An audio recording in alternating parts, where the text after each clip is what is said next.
Assalamualaikum warahmatullahi wabarakatuh. Waalaikumsalam warahmatullahi wabarakatuh. Bismillahirrahmanirrahim. Alhamdulillah. Alhamdulillahilladzi awjadana minal adami ilal wujudil hissi wal ma'nawi wa anqadhana min zulmatil jahli wa zulmatil kufri ila nuril islami wal hidayah. Wa ashhadu an la ilaha illallah wahdahu la syarika lah wa ashhadu anna sayyidana Muhammadan abduhu wa rasuluhu la nabiyya ba'dah. Allahumma salli wa sallim wa barik wa karim biqadri 'azamati dzatikal 'aliyyah fi kulli waqtin wa hinin abada adada ma 'alimta wa zinata ma 'alimta wa mil'a ma 'alimta ala sayyidina wa maulana Muhammad wa ala ali sayyidina wa maulana Muhammad salatan takunu laka ridha wa lihaqqihi ada wa a'tillahumma alaihi rauhan minna wa salaman minka wa ala alihi wa ashabihi wa man sara fi darbihi ila yaumi liqa'illahil malikil adlam ar-rahimir rahman. Amma ba'du, faqad qala Allah subhanahu wa ta'ala fil Qur'an a'udzu billahi minasy syaithanir rajim. Bismillahirrahmanirrahim. Wa may yurid thawabad dunya nu'tihi minha wa may yurid thawabal akhirati nu'tihi minha wa sanajzi syakirin. Wa qala an-nabiy sallallahu alaihi wa ala alihi wa sahbihi wa sallam hina su'ila ya Rasulullah ar-rajulu yuqatilu hamiyatan wa yuqatilu ria'an ayyudzalika fi sabilillah. Faqala alaihi salatu wassalam man qatala litakuna kalimatullahi hiyal 'ulya fahuwa fi sabilillah. Sadaqallahul 'azim wa sadaqa rasuluhul habibul karim wa nahnu ala dzalika minasy syahidin walhamdulillahi rabbil alamin.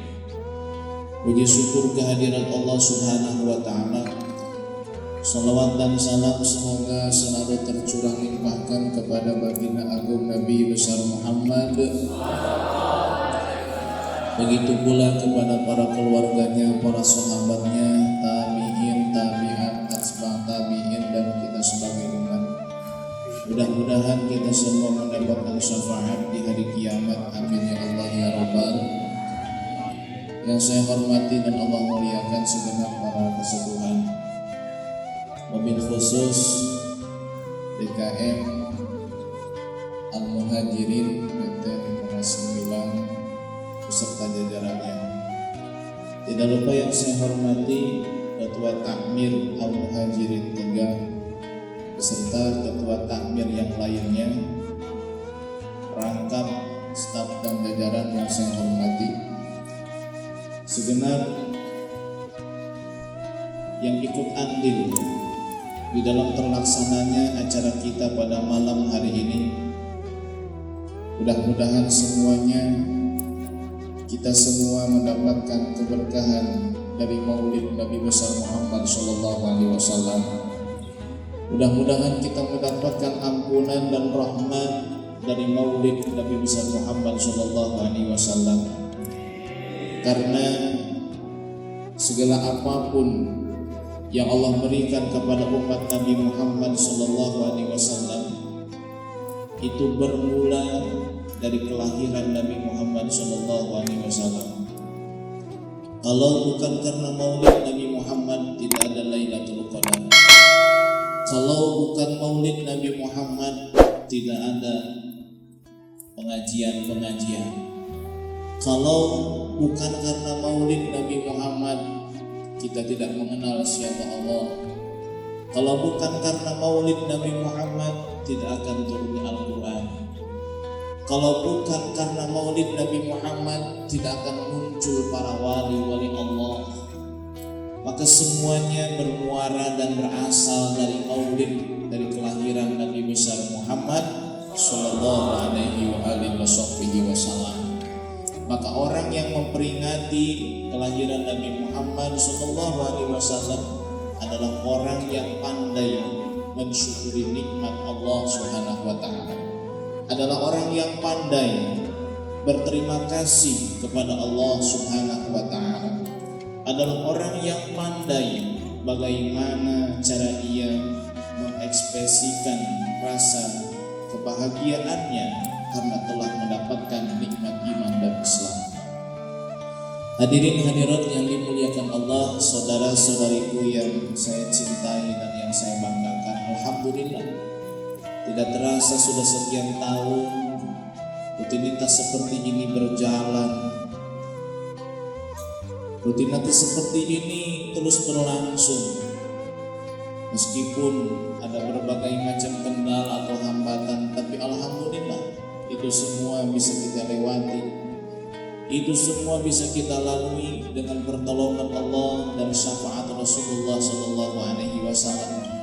Berapa banyak orang yang sudah mendapatkan kebaikan dari maulid ini? Berapa banyak orang yang sudah merasakan kenikmatan dunia bahkan akhirat dari peringatan maulid seperti ini?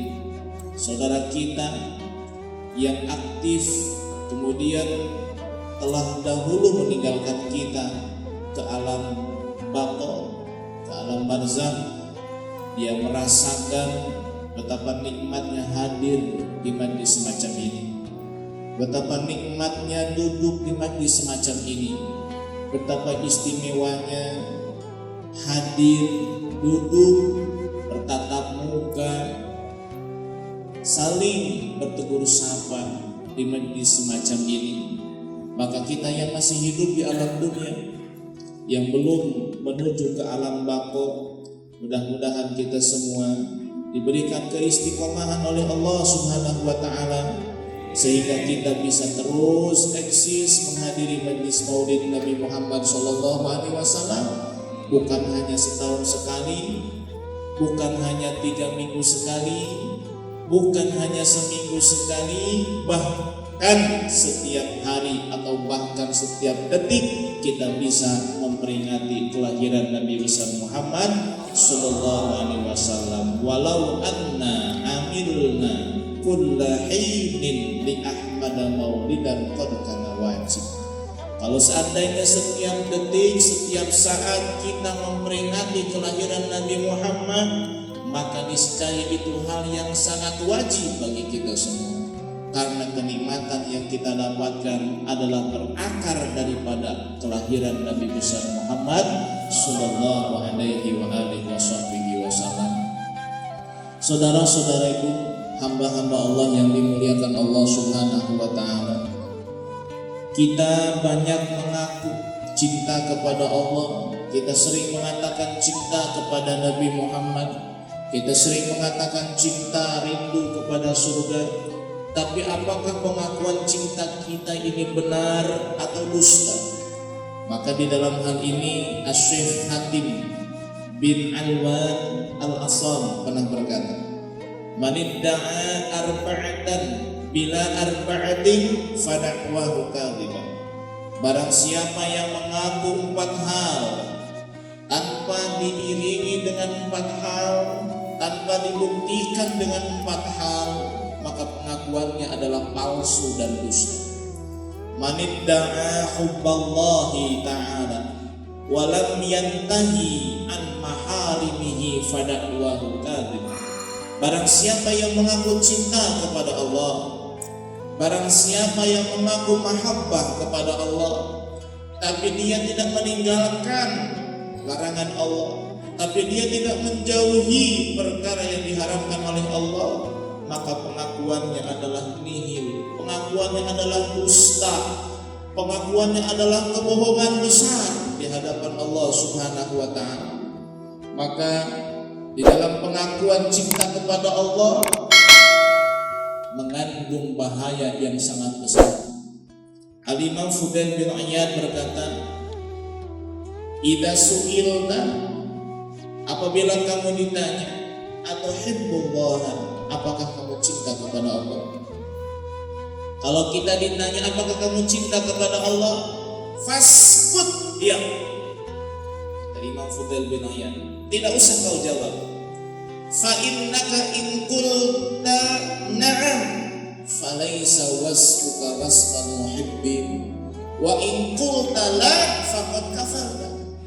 Kalau kamu bilang iya aku cinta kepada Allah, tidak, sifatmu tidak seperti sifatnya orang yang cinta kepada Allah. Perilakumu enggak seperti perilaku orang yang cinta kepada Allah. Kelakuanmu enggak seperti kelakuan orang yang cinta kepada Allah. Maka kamu adalah orang munafik. Tapi kalau kamu berkata tidak, aku tidak cinta kepada Allah, maka kamu telah kafir, kamu telah murtad. Maka kalau kamu ditanya kamu cinta kepada Allah, pasut dia, tidak usah menjawab. Kenapa? Kita menjawab ya adalah orang munafik, kita menjawab tidak adalah kafir. Nauzubillah min. Cinta kepada Allah, diam aja udah. Jangan. Cinta kepada Allah, kenapa? Ya tadi jawabannya. Kalau bilang iya, aku sama kelakuan kita. Bilang tidak, kafir. Nauzubillah min. Jadi orang yang cinta kepada Allah harus dibuktikan dengan cara meninggalkan larangan Allah, meninggalkan yang diharamkan oleh Allah Subhanahu wa ta'ala. Wajah-wajah seperti kita ini, subhanallah, meninggalkan larangan Allah 100% adalah hal yang sangat sulit. Ada hal yang sangat sulit, apalagi berkaitan dengan urusan ekonomi, apalagi berkaitan dengan kebutuhan rumah tangga, apalagi berkaitan dengan rumah. Subhanallah, sangat berat sekali untuk tidak melaksanakan apa yang sudah Allah Subhanahu wa ta'ala tetapkan. Sangat sulit sekali untuk meninggalkan apa yang diharamkan oleh Allah Subhanahu wa ta'ala. Wa man idda'a hubban nabi wa karihal fuqara wal masakina falahu kadhib.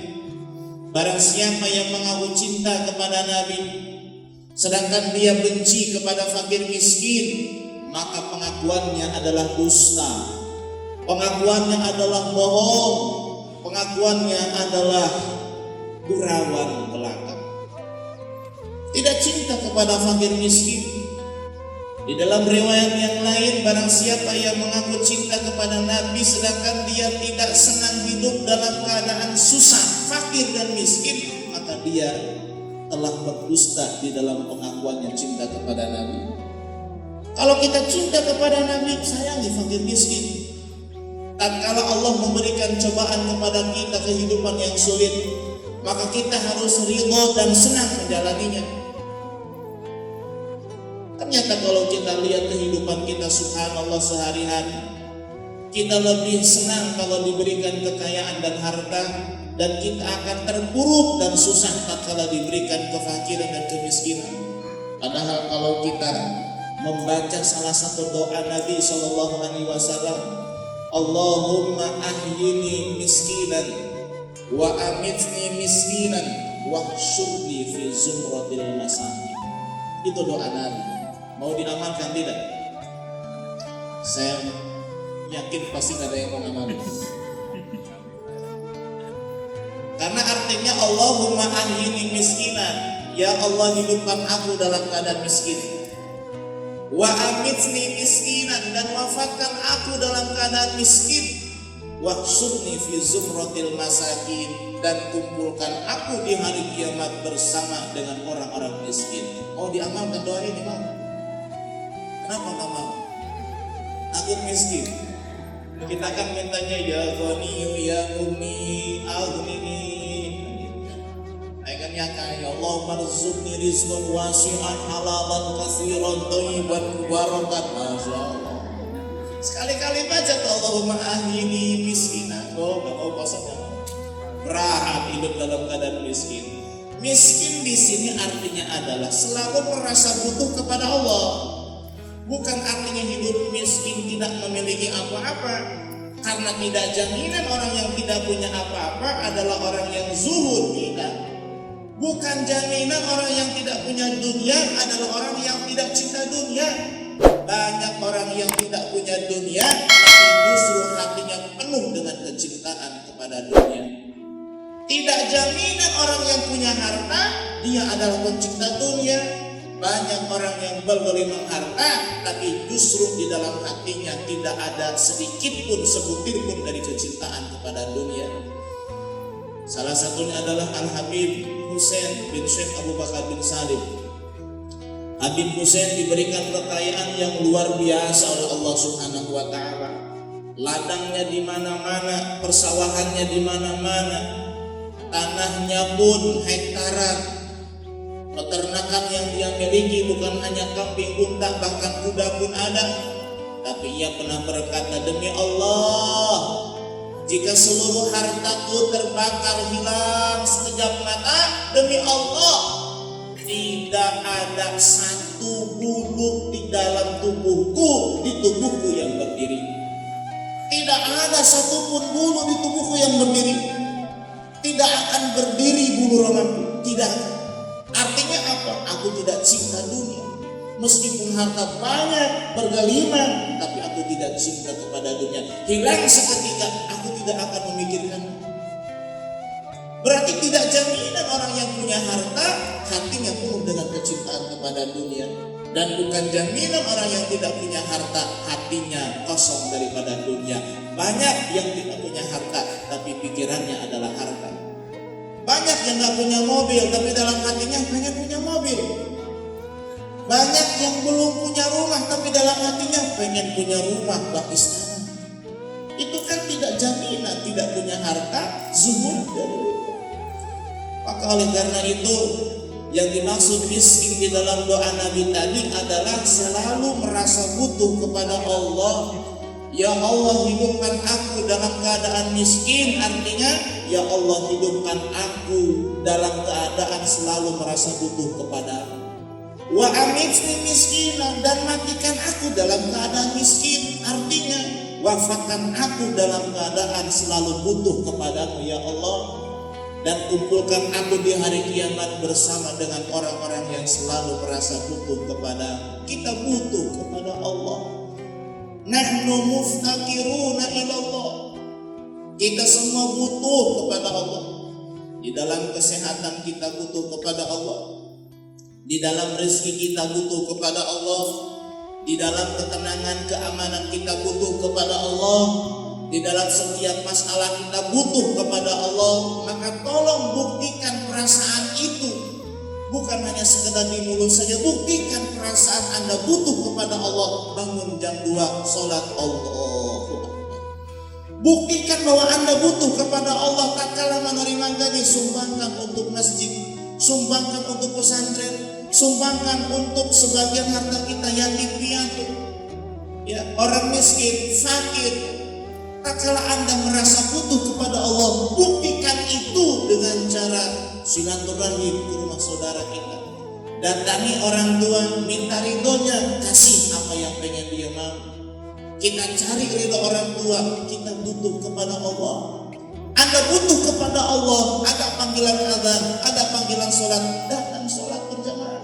Itu salah satu cara kita membuktikan bahwa kita cinta dan kita butuh kepada Allah Subhanahu wa ta'ala. Orang kalau sudah mendapatkan kecintaan kepada Allah luar biasa.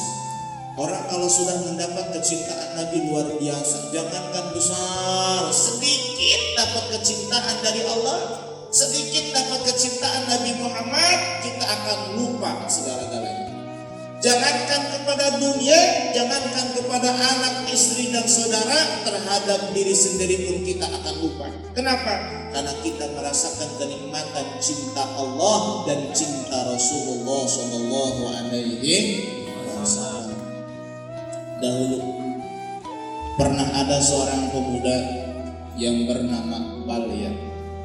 Ia memiliki seorang ayah kaya raya yang bernama Malkan. Balya adalah seorang pemuda tampan, cerdas, memiliki ayah yang bernama Malkan, seorang raja, seorang penguasa. Balya disekolahkan oleh Malkan, oleh ayahnya. Antara istana dengan sekolah ada pesantren, ada ma'bad, tempat ibadah. Ada seorang abid ahli ibadah di dalamnya. Ketika ia berangkat belajar di pagi hari, ia tidak pergi ke sekolah, dia justru malah belajar mengaji.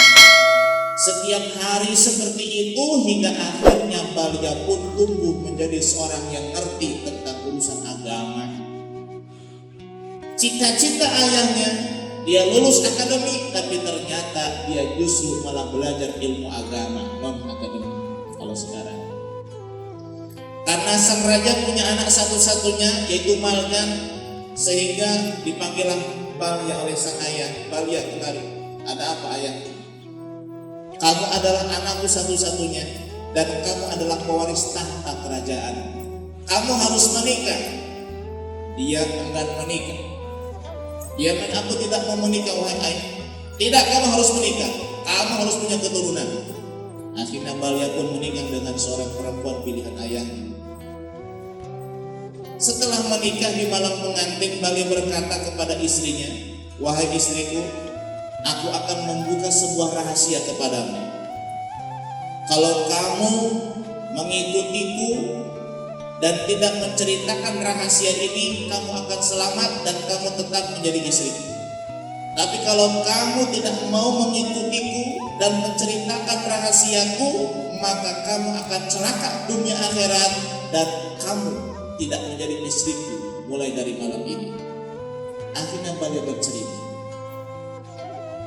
Ia bercerita kepada istrinya bahwa dia itu tidak berkeyakinan sama dengan ayahnya. Aku ini penganut agama Islam. Aku adalah penganut agama para nabi Allah. Kalau kamu ikut denganku, kamu menjadi istriku. Tapi kalau kamu tidak mau ikut denganku, cukup sampai malam sini saja.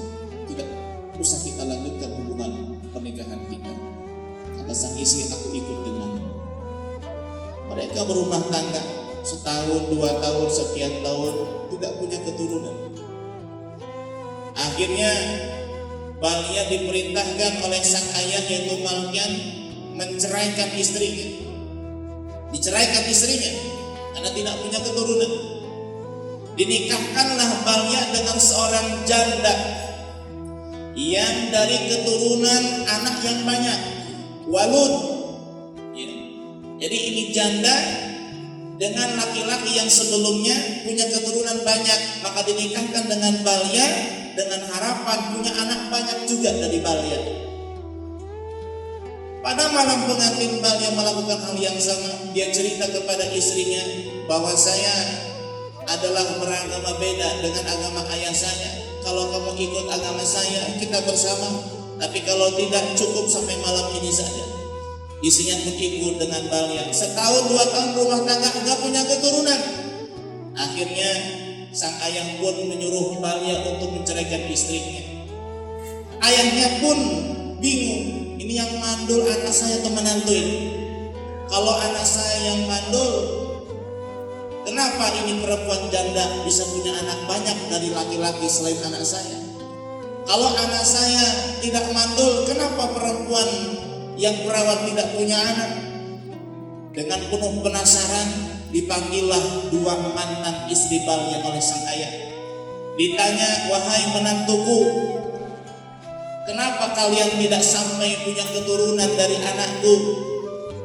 Mereka berdua tidak mau menjawab. Setelah didesak, Akhirnya mereka berkata, wahai ayahku, wahai mertuaku, selama kami berumah tangga bertahun-tahun dengan anakmu yaitu Balya, jangankan berhubungan badan, disentuh pun belum pernah. Gimana mau punya anak? Oh, nggak pernah disentuh. Akhirnya sang ayah marah, dipanggil Balya, dimaki-maki oleh ayahnya. Balya pun minggat. Ia pergi melarikan diri ke sebuah pulau. Tidak ada yang tahu pulaunya di mana. Karena sang ayah menyesal. Dia hanya punya satu anak, dan anak itu pun sekarang sedang marah. Ia lari kabur dari istana. Maka sang raja mengayakan sayembara. Siapa yang sanggup membawa anak saya, siapa yang sanggup menemukan anak saya Balya, maka dia akan mendapatkan hadiah sekian ratus ribu uang pada kala itu. Akhirnya berkelompok-kelompok orang mencari Balya, hingga akhirnya ada 10 orang yang sampai ke pulau yang ditempati oleh Balya. Ketika mereka sampai ke pulau itu, mereka bertemu dengan Balya bin Malkan, anak raja yang sedang dicari. Kata Balya, wahai para pemuda, kalian 10 orang kalau ingin selamat dunia sampai akhirat, jangan pernah menceritakan tentangku kepada siapapun, termasuk kepada ayahku. Kalau kalian menceritakan tentang keberadaanku, kalian tidak akan selamat dunia sampai akhirat. Akhirnya 10 orang ini kembali ke istana. 9 diantaranya membuka rahasia, yang 1 tidak buka rahasia. Kata sang raja, aku akan membuktikan kejujuran ucapan kalian. Wahai tentara pasukan istana, tolong kalian datangi pulau yang dimaksud oleh 9 orang pemuda ini. Jikalau Balya ada di sana, 1 orang aku bunuh, yang 9 aku berikan hadiah. Tapi kalau Balya tidak ada di sana, yang 1 orang silahkan bebas, yang 9 saya bunuh karena dia telah berbohong. Balya curiga, pasti ayahnya akan mengirim pasukan ke sini. Balya pun pindah ke pulau yang lain. Datang utusan raja, nggak ketemu Balya, yang 9 orang dibunuh, yang 1 selamat. Sekian tahun berlalu tidak bertemu raja dengan anaknya yang bernama Balya. Sekian tahun berlalu tidak ada kabar tentang Balya bin Malkan. Maka suatu ketika ada rombongan nelayan di atas perahu, mereka diombang-ambing oleh gelombang air laut sehingga kapal mereka pun hancur. Mereka semua mati, hanya 2 yang selamat. Mereka terombang-ambing di atas lautan, kemudian terdampar di sebuah pulau. Sesampai mereka di pulau, mereka bertemu dengan seorang pemuda yang bernama Balya, putra sang raja Malkan. Kata Balya bin Malkan, wahai 2 orang pemuda, aku memberikan salah satu dari 2 pilihan kepadamu. Yang pertama, tinggal bersamaku di sini, kita menyembah kepada Allah sama-sama. Pilihan yang kedua, aku pulangkan kamu ke kampung halamanmu dengan syarat jangan ceritakan aku terhadap orang tuaku atau ayah. Akhirnya mereka berdua bilang, kami ingin pulang lagi aja. Ngapain tinggal di sini? Makanan aja semua ada, tapi istri gak ada, gak enak. Kata Balya, baik kalau kalian pengen pulang, tapi syaratnya awas, jangan menceritakan tentang diriku kepada siapapun, termasuk ayahku. Kalau ada yang menceritakan, dia akan celaka dunia sampai akhirat. Akhirnya mereka berdua pun dipulangkan oleh Balya dengan cara ketika Balya bin Malkan melihat rombongan awan yang berhembus, dipanggil awan-awan itu oleh Balya. Wahai awan-awan, kalian mau kemana? Awan-awan pun menjawab, aku mau ke negeri sana, aku mau ke negeri sana. Nah kebetulan ada sekelompok awan yang ingin pergi ke kampung, ke negeri 2 pemuda itu. Kata Balya, wahai kamu awan yang ingin pergi ke negara 2 pemuda ini, turun kemari. Itu awan pun turun dari langit ke bumi. awan kinton. Ini bukan dongeng sebelum tidur. Ini tercatat di dalam kitab Qasasul Anbiya. Turun awan itu. Kata beliau, wahai pemuda, silahkan kamu naik awan ini. Dua pemuda itu pun naik awan, terbang. Kata beliau, hei awan, jangan diturunin di bawah, turunnya di atas rumahnya aja. Kalau turun di bawah bahaya, orang pada lihat. Terbang itu awan, masuk ke negeri dua pemuda itu, betul diturunkan di atas rumahnya masing-masing. Subhanallah. Satu di antara dua pemuda ternyata datang ke rumah raja. Dia tergiur dengan imbalan yang disediakan oleh raja. Dia bercerita kepada raja bahwa dia bertemu dengan putra mahkota, yaitu Balya. Raja tidak cepat begitu percaya. Kata sang raja, mana buktimu? Siapa saksinya selain kamu bahwa kamu melihat putraku Balya? Kata sang pemuda, teman saya, dia juga sama dengan saya terdampar di pulau melihat putra tuan raja, yaitu Balya. Dipanggillah temannya itu yang di rumah. Ketika ditanya oleh sang raja, benar kamu melihat Balya dengan saudaramu? Kata pemuda yang satunya, tidak. Aku tidak melihat apa-apa. Aku tidak bertemu dengan siapa-siapa. Aku selamat datang ke sini dengan pertolongan Tuhanku. Raja bingung, siapa yang benar nih? Akhirnya kata raja, ya sudah, kirim beberapa pasukan ke pulau yang dimaksud oleh pemuda ini. Jika Balya ada di sana, yang aku tidak ada, kita bunuh. Tapi kalau Balya tidak ada di sana, yang ngaku Balya ada, kita bunuh. Balya pun pasti ayahku akan mengirim pasukan. Dia pindah ke pulau yang lain. Datang pasukan kiriman raja, ternyata tidak bertemu dengan Balya. Pulang lagi ke istana, yang menceritakan tentang rahasia Balya dibunuh oleh sang raja. Yang tidak cerita, maka dia pun dibiarkan hidup, bahkan diberikan hadiah anak cucu. Subhanallah. Nah, dua istri Balya dulu itu, yang pertama perawan, yang kedua janda, ini semuanya pergi meninggalkan negara dan bertemu dengan laki-laki yang tidak bercerita tentang kisah Balya kepada sang raja. Akhirnya mereka berdua menikah dan memiliki keturunan anak-anak yang soleh dan soleh. Siapakah pemuda itu yang meninggalkan harta kekayaan, meninggalkan istana demi menyembah kepada Allah Subhanahu wa taala, bahkan tidak menyentuh perempuan meskipun dia istrinya, karena ingin fokus beribadah kepada Allah? Sang pemuda itu adalah Nabi Khidir alaihissalam. Nabi Khidir alaihissalam. Dia diberikan umur yang panjang oleh Allah karena pada saat zaman Nabi Allah Ibrahim berkuasa seorang raja muslim yang bernama Raja Iskandar Dzulqarnain. Dia pun menjadi punggawa Raja Iskandar Dzulqarnain, sehingga tatkala ia diutus oleh Raja Iskandar Dzulqarnain untuk menyelesaikan masalah antara Nabi Ibrahim dengan penduduk Jordania, di tengah perjalanan Balya bin Malkan atau kita sebut Nabi Khidir menemukan sebuah sumber mata air. Dia minum dari air itu, maka Allah panjangkan umurnya sampai sekarang, karena itu adalah Ainul Hayah. Nahru Ainul Hayah, air sumber kehidupan. Dan itu air hanya cukup diminum oleh satu orang saja. Kalau masih ada, kita cari tuh. Ya, biar panjang umur, biar awet muda. Subhanallah. Allah panjangkan umurnya sampai sekarang. Nabi Khidir alaihissalam Allah tugaskan untuk menjaga lautan. Jadi sang penjaga lautan itu bukan Roro Kidul, tapi Nabi Khidir alaihissalam.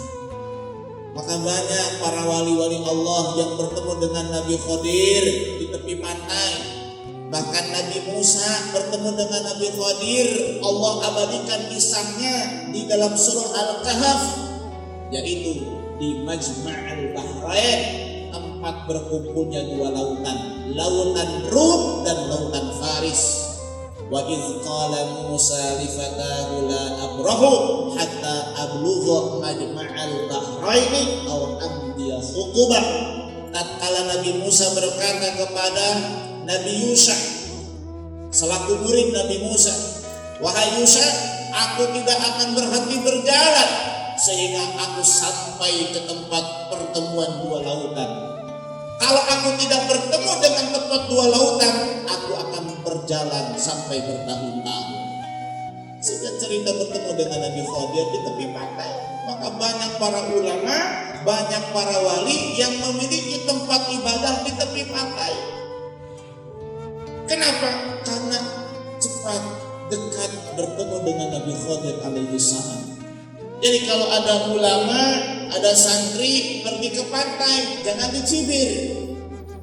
Tujuannya sama, maksudnya beda. Sama-sama ke pantai. Kalau antum ke pantai pengen nyanyi, pengen cuci mata. Tapi kalau kiai ke pantai bukan pengen itu. Itu cuma dikit doang sih. Pengen ketemu Nabi Khadir alaihi salam. Mungkin. Ya. Maka diceritakan oleh sebagian ahli ma'rifat, dan ini sering saya ceritakan. Ada yang sudah mendengar, ada yang belum. Yang sudah mendengar mungkin lupa, saya ingatkan lagi. Di dalam kitab Hasyiatus Shawi dikatakan, man hafidha ismal Khadir wasma abihi wa laqabahu wa kunyatahu mata 'alal Islam. Barang siapa yang hafal nama Nabi Khadir dan hafal nama ayahnya serta hafal laqabnya dan hafal kunyahnya, maka dia akan mati dalam keadaan Islam. Nabi Khadir aslinya bernama Balqis. Nama ayahnya Malkan. Laqabnya Khadir. Kita sering baca Khidir. Yang absah itu Khadir. Gak apa-apa, jangan cadang lagi. Kunyahnya Abul Abbas. Khadir itu laqabnya. Abul Abbas kunyah. Nama aslinya Balia. Nama ayahnya Malkan. Hafalkan 4 nama itu. Abul Abbas, Khadir, Balia bin Malkan. Saya ulangi. Abul Abbas, Khadir, Balia bin Malkan. Ulangi. Abul Abbas, Khadir, Balia bin Malkan. Ulangi.